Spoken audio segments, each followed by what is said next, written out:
vamos lá, gente. Conforme eu prometi no fim do último vídeo, eu tenho a intenção de fazer dentro das próximas semanas alguns vídeos, e se tudo der certo eu consigo fazer todos que eu tenho em mente antes do retorno da Liga dos Campeões, porque com o retorno da Champions a agenda aqui fica completamente atribulada ainda mais do que atualmente, mas vídeos dentro dessa ideia de falar sobre times específicos, clubes específicos que estão fora do chamado Big Six em inglês, né? Times que têm chamado muito a minha atenção nesta temporada de Premier League até aqui. E hoje a gente abre com o que parece ser o mais permanente dessas surpresas, por uma questão muito simples, que é a grana, que é o Newcastle. Inclusive é bom a gente lembrar que esse conceito de Big Six ele pode ser revisto em algum momento, e imagino que será, principalmente por conta do próprio Newcastle nos próximos anos ou na próxima década. Eu vou falar dessa grana saudita na parte final deste vídeo, tá? É uma grana, evidentemente, que faz muita diferença desde que o fundo saudita chegou ao Newcastle em outubro de 2021, já investiu mais de 200 milhões de libras em reforços, quase que o valor total pago por 80% do controle do clube nesse mês de outubro de 2021, que custou cerca de 300 milhões de libras. Então, evidentemente, é um valor bastante significativo e que é só a ponta do iceberg do que imagino eu que esse fundo vai investir, não só dentro de campo, no Newcastle nos próximos anos, ainda mais se você for comparar com quem também está chamando a atenção fora do Big Six dentro dessa Premier League e que será tema de outros vídeos pela frente aqui no canal, como o Fulham e principalmente o Brighton. Eu vou falar mais da grana saudita do Newcastle no fim desse vídeo, mas eu não quero começar por isso, porque por mais que seja um fator integral, ele não anda sozinho. Há muitos motivos de elogios ao que o Newcastle vem fazendo dentro de campo, e eu vou começar pelo que me parece ser o principal deles, o fator chamado Eddie Howe. Para quem é tão jovem quanto eu, não vai lembrar do Eddie Howe, jogador, né, defensor do Bournemouth, criado na categoria de base do clube, e que jogou praticamente a carreira inteira como jogador no Bournemouth. Depois, ele vira treinador das categorias de base e é integrado ao time principal em 2009. Ele assume o comando técnico do clube quando o Bournemouth estava na 4ª divisão inglesa e leva o clube para a Premier League e por lá ficou por várias temporadas até voltar a cair para a Championship. Então, assim, ele fez uma revolução, evidentemente muito mais como treinador do que como jogador do Bournemouth. E aí ele fica 1 ano e meio parado entre esses dois empregos e assume o comando do Newcastle. Mais ou menos no meio da temporada passada, ele assume um comando que começou tragicamente a temporada passada no Newcastle do Steve Bruce. E por mais que agora tudo pareçam flores, o Eddie Howe ele teve o pior começo de um treinador do Newcastle no século XXI. Nos 10 primeiros jogos, o time teve apenas uma vitória, tá? Então, assim, esse começo em alguns clubes brasileiros, ou até em alguns clubes ingleses, né? Sei lá, Watford, Chelsea, já seria suficiente para que o começo bastasse por si só. Depois de uma vitória contra o Leeds, que acho que foi o ponto de virada daquele Newcastle na temporada seguinte, foi uma sequência de temporada muito melhor e que, enfim, fez mais do que o suficiente para se livrar do rebaixamento, tirou o time da zona de rebaixamento para terminar na 11ª colocação. É evidente que no meio desse caminho houve a janela de transferências de inverno, a primeira janela do Newcastle com o dinheiro saudita, e houve um investimento bastante decente, é o maior até aqui. Foram 2 janelas, a janela do inverno europeu e depois a janela do verão europeu. O Newcastle investiu mais na primeira, até pela sensação de urgência, né? Imagina você começar a primeira temporada, que seria a seguinte, desse novo projeto, dessa nova gestão, jogando a 2ª divisão inglesa, né? Então, houve um investimento muito pesado na primeira janela de transferências que trouxe nomes bastante chamativos e que deram bastante resultado, quase que imediato, o principal deles, claro, na figura do Bruno Guimarães, que custou cerca de 35 milhões de libras, o que parece, não só dado que ele entregou até aqui, mas o que vem sendo investido em outros nomes no mercado europeu, agora parece uma pechincha, né? Outros nomes que vieram, o zagueiro Chris Wood, o zagueiro Dan Burn e o lateral Trippier. No total, então, foi uma janela de bastante investimento. O Newcastle termina a temporada e aí começa essa nova com uma outra visão, né? Bom, ficamos na Premier League, o que a gente pode buscar pela frente? Não foi um investimento pesadíssimo, né? Tinha gente que pensava, não, agora o Newcastle vai tentar contratar o Mbappé, vai tentar tirar o Neymar, vai tentar, sei lá, cara. Não foi bem assim, né? O clube, ele quebrou o próprio recorde de transferências na figura do Alexander Isak, atacante sueco que jogava na Real Sociedade, jovem, bom centroavante, que infelizmente teve um problema de lesão recentemente, mas já fez gol decisivo contra o Fulham. É um atacante que eu gosto muito e que custou aos cofres do Newcastle a bagatela de 60 milhões de libras. Talvez seja mais um valor a ser revisto mais para frente como talvez uma pechincha, né? Mas não só ele que veio para essa temporada, veio o ótimo Sven Botman, o Nick Pope e a compra de quem estava emprestado do Matt Targett. Esses foram os principais reforços da era saudita, do começo dessa era saudita do Newcastle. E aí, cara, vamos lá, eu vou tentar dar uma olhada para o que está acontecendo no Newcastle, comparando com o que acabou de acontecer, né? Não só o time se livrou dos anos de penúria sob a gestão do Mike Ashley, que, enfim, persona non grata no St. James's Park para a vida toda, sem nenhuma dúvida, mas também com o que o Eddie Howe vem fazendo, né, cara? Hoje, né, fim de turno de Premier League, 19 rodadas disputadas pelo Newcastle, o time tem 38 pontos, ocupa a terceira colocação na tabela, com 5 pontos à frente do quinto colocado, o primeiro fora da zona da Champions, que é o Tottenham. 10 pontos à frente de Liverpool e Chelsea. É isso que o Newcastle vem fazendo. Está 1 ponto atrás apenas do Manchester City, por exemplo, o supercampeão time de Pep Guardiola. Cara, 38 pontos. Na última temporada o Newcastle fez, na Premier League toda, 49. Na anterior, 45. Agora 38 no primeiro turno. Cara, por tudo isso, mesmo entendendo os reforços, mas mesmo assim não são reforços que você pensa, caramba, não, o Eddie Howe tinha a obrigação de entregar isso agora. Eu acho que não é bem assim. Eu acho que já é um consenso, né? Não sei se você concorda comigo, imagino que sim. Ele já está entregando mais do que se esperava. Não sabemos como vai terminar a temporada, mas o que podemos analisar é o que a gente tem de evidência até aqui. Por tudo isso, eu acho mesmo que o Eddie Howe é o treinador, o melhor trabalho do futebol inglês no ano de 2022. Não é temporada, é no ano.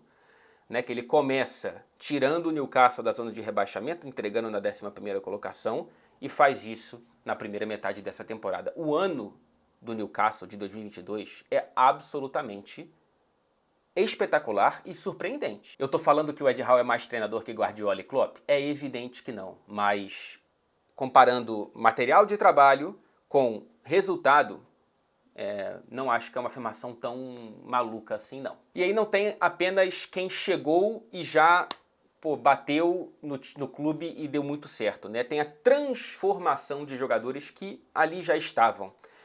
E aí, cara, no Newcastle mora, pra mim, uma das melhores histórias oferecidas pelo futebol inglês nessas últimas temporadas, que é a história do Joelinton. Né, atacante brasileiro, chegou na época como a contratação mais cara da história do clube, 40 milhões de libras. Eu lembro de entrevistar o Joelinton pela primeira vez quando o Hoffenheim jogou contra o Manchester City lá na Alemanha. Gente finíssima. Ele chega, perde gols, não joga bem, não entrega nada do que, enfim, parecia ter que entregar pelo valor investido. Estava naquela confusão do time do Steve Bruce. Virou motivo de piada, virou motivo de chacota, depois virou meio que um herói cult, né, de algum setor da torcida que via nele alguma coisa. Hoje não é nem só mais isso, tá? Ele é um jogador popular, ele é realmente um jogador reconhecido como parte integral desse time, porque o é. E tem uma transformação de função, cara, uma transformação tática do Joelinton, que sai de ser um centroavante para ser um camisa 8, extremamente eficiente e muitas vezes jogando mais pela esquerda, às vezes até como ponta, né? Então, cara, eu acho formidável essa história que o Joelinton nos apresenta. Outro cara, também um sul-americano, que dá uma volta por cima bastante bonita de se ver, é o Miguel Almirón, né, o paraguaio, que hoje é o artilheiro do time com 9 gols marcados. Já é a temporada dele com mais gols pelo Newcastle, mais do que em qualquer outra das 3 temporadas completas que ele teve pelo clube. E eu não sei se vocês lembram, imagino que o torcedor do Newcastle saiba disso, evidentemente. Ele foi o motivo de uma piada de muito mau gosto do Jack Grealish, né, nas comemorações do título do City da Premier League passada, dizendo para o Mahrez que ele estava jogando mal como se fosse o Almirón. Depois o Grealish pediu desculpas sobre essa piada. Não crucifico o Grealish.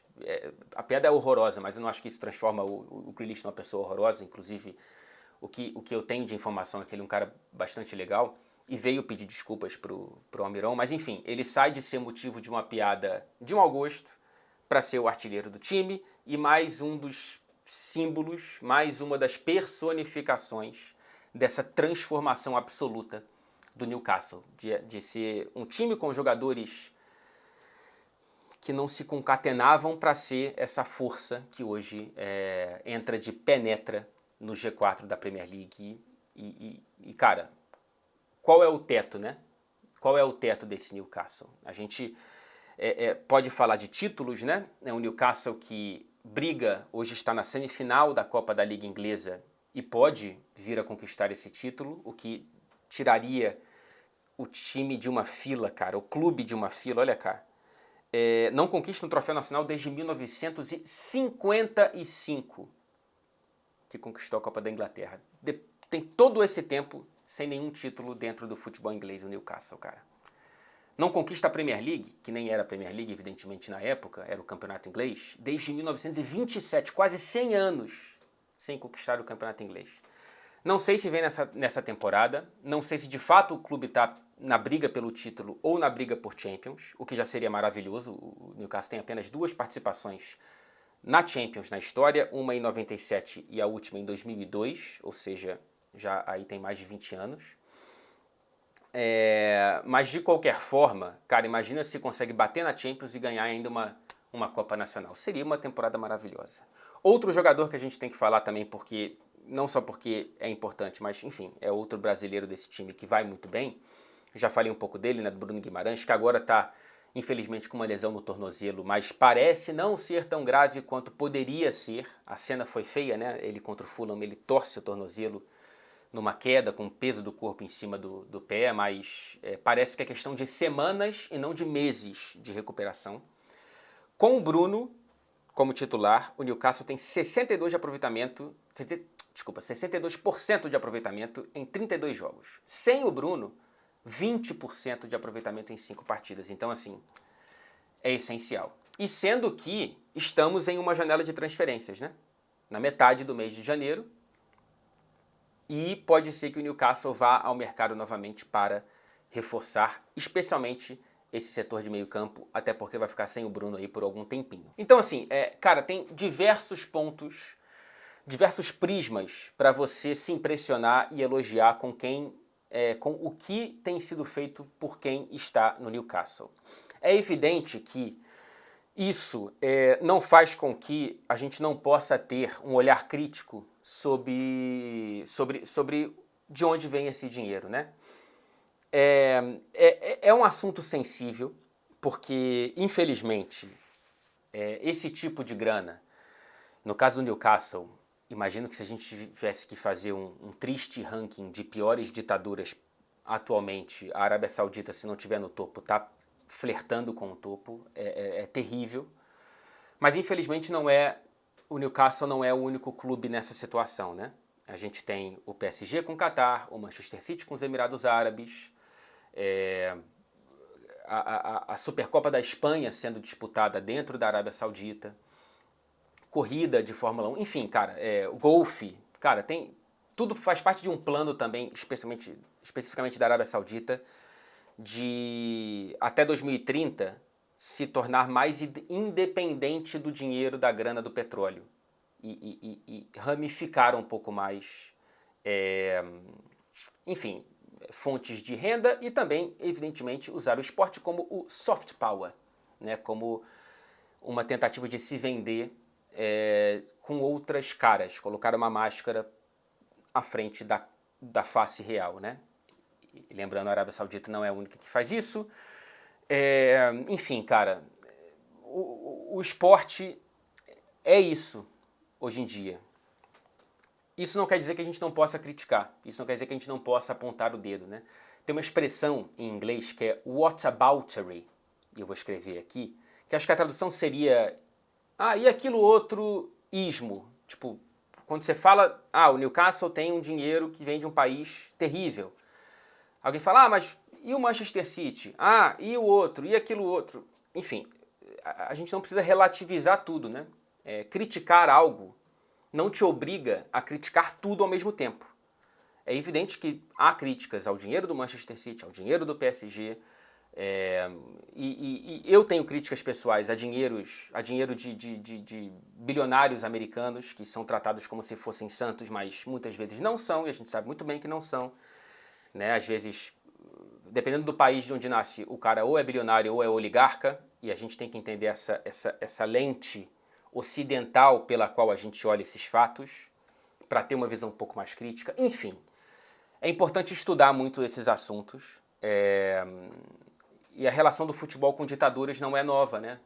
A gente volta à relação do Franco com os times de Madrid, o Mussolini com o Bolonha, a Copa de 78 no meio de uma ditadura militar na Argentina. A relação da grana com o futebol é mais antiga do que a própria bola, né, cara? Enfim, na década de 70, que é ontem em termos históricos, mas enfim, já faz um tempinho, o Pink Floyd já cantava na música Money, falando que, olha, talvez eu compre um time de futebol para mim mesmo, né? Enfim, é uma relação que existe há muito tempo e, infelizmente, esse é um caminho que a gente tem a função de apontar o dedo e de ser crítico. Quem sou eu para nadar contra essa corrente, né? Para mudar esse cenário que já existe e tem no crescimento um futuro inevitável. E para finalizar, cara, eu tenho um carinho pelo Newcastle e pela cidade de Newcastle, pelo norte inglês. Eu me mudei aqui para a Inglaterra, direto para Manchester, né, que faz parte desse norte, que, enfim, historicamente é uma região, como no Brasil, norte e nordeste, aqui na Inglaterra é uma região muito sabotada pelas políticas decididas em Londres pelo governo nacional, né? Então, há uma sensação de irmandade aqui entre as cidades do norte, apesar de rivalidades muito ácidas no campo esportivo, inclusive do futebol, enfim. Mas, cara, o ambiente do St. James's Park é maravilhoso, é uma torcida daquelas da Inglaterra que me matam um pouco a saudade das torcidas sul-americanas, mais ou menos, mas enfim, é uma das que mais se aproximam.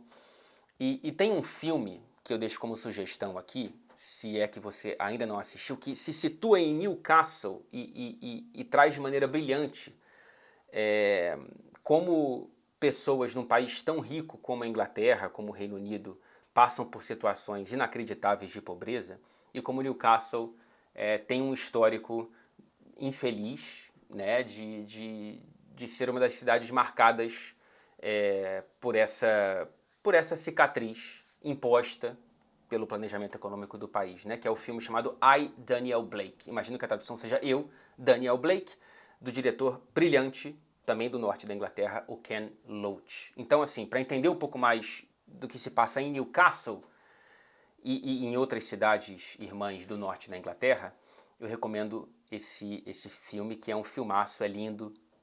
Outros filmes do Ken Loach também são maravilhosos, enfim. Cara, é isso, assim, essa contradição essa dicotomia de sentimentos que o Newcastle, com esse dinheiro saudita, mas com esse histórico maravilhoso e sofrido e que eu sinto empatia, é esse Newcastle que parece ser um dos clubes, ou o principal clube fora do Big Six, com chance de ser um penetra permanente. Um abraço e até o próximo vídeo.